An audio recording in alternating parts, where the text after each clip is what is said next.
어제 OECD에서 상하위 임금 격차 통계를 내놓았습니다.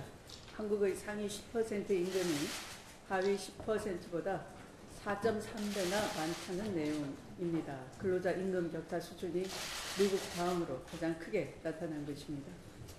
거기에다가 정부의 7월 고용 동향에 따르면 고용 현황도 녹록지가 않습니다. 양극화는 심화되었고 고용 현황은 나아지지 않고 있는 실정입니다. 작금의 경제 상황에 대해서는 무거운 책임감을 느낍니다. 당정청은 가용한 모든 수단을 동원해서 일자리 창출에 매진을 하기로 했습니다. 특히 정부는 양극화로 고통받는 저소득층과 사회적 약자들의 경제적 여력을 마련하고 불평등 해소에 최우선 순위를 두어야 할 것입니다. 소득주도 성장이 효과를 거두고 정착시키기 위해서는 우리는 다소의 시간을 고통스럽지만 인내해야 할 것입니다. 이는 단순한 정책의 변경이 아니라 경제 패러다임의 변화이고 수년 전부터 허약해질 대로 허약해진 경제 체질에 대한 혁신이기 때문입니다. 그 인내의 시간 동안 정부는 적극적이고 시의적절한 재정 확대와 함께 공공의 역할과 비중을 더욱 높여야 하겠습니다. 어제 끝난 박원순 시장의 옥탑방 체험은 정책의 내실을 가지기 위한 현장 속의 인고의 시간이었다고 평가됩니다. 정부 역시 현장에 답이 있다는 자세로 사는 현장과 노동 현장으로 들어가 현장의 목소리에 귀를 기울이고 답을 찾아야 할 것입니다. 소득 주도 성장이 점점 심화되는 소득 양극화를 해소하고 가계의 소비 여력을 키워 매수를 늘리는 선순환 경제를 지향한다면 혁신 성장은 기업의 창의적 인재를 키우고 기술의 진보로 신성장 동력을 만들어내고 경제 성장과 민생을 견인하자는 것입니다.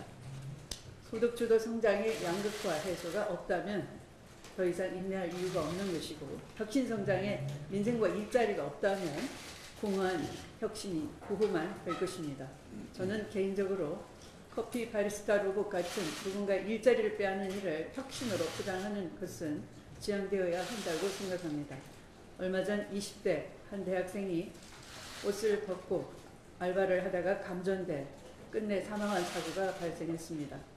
정부와 기업, 우리 모두가 통렬히 반성해야 할 일입니다.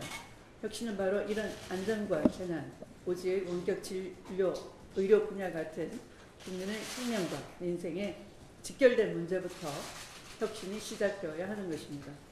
지금까지 많은 대기업들이 저임금 노동과 위험의 외주화로 돈을 벌어왔습니다.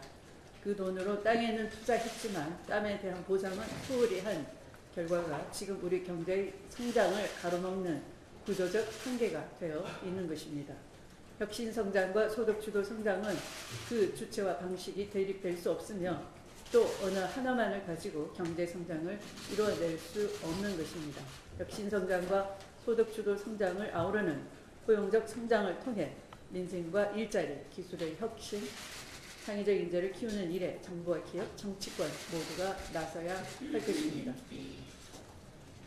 오늘은 제21차 남북 이산가족 상봉이 금강산에서 진행될 것입니다. 이번 상봉은 2년 10개월 만에 거행되는 것으로 지난 4월 남북 정상회담 판문점 선언에 따른 후속 조치의 일환입니다.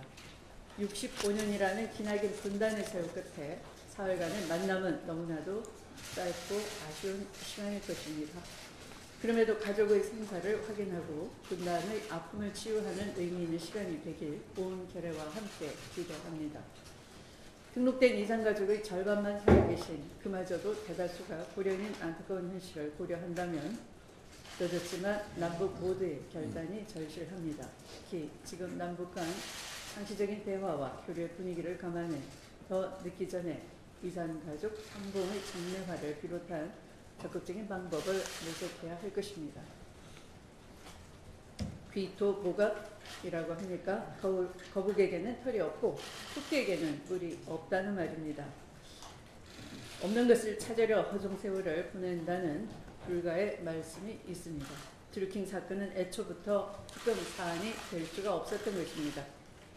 거북에게 털을 찾고 토끼에게 뿔을 찾으려는 야당의 자아도취적인 망상에 혈세와 시간만 헛되이 낭비된 것입니다. 특검은 빈손 특검으로 끝날 것이 예상되자 김경수 지사에 대한 무리한 구속영장을 청구하였고 결국 법원에서 기각이 되었습니다.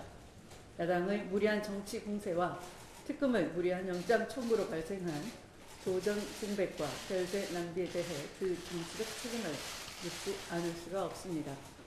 그런데 자유한국당은 특검 수사가 제대로 되지 못한 것을 민주당의 압력 때문이라는 적반하장의 태도를 보이고 있습니다.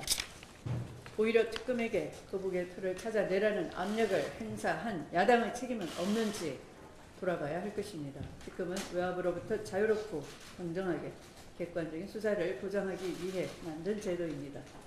그런데 이제 와서 정치권의 압력 때문에 수사를 제대로 못했다면 특검이 무능했거나 아니면 애초부터 무리한 특검이었거나 둘 중 하나였다는 것입니다.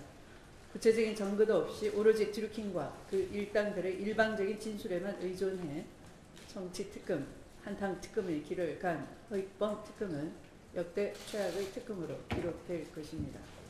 야당 일각의 특검 연장 주장은 또 잊지도 않은 거북이의 털을 찾자고 거북이를 뒤집어 보자는 주장에 불과합니다. 소모적인 정쟁거리에 불과한 드루킹 특검을 조속히 끝내고 정치권은 민생 현안 해결에 초당적으로 나서야 할 것입니다. 말씀을 마치겠습니다.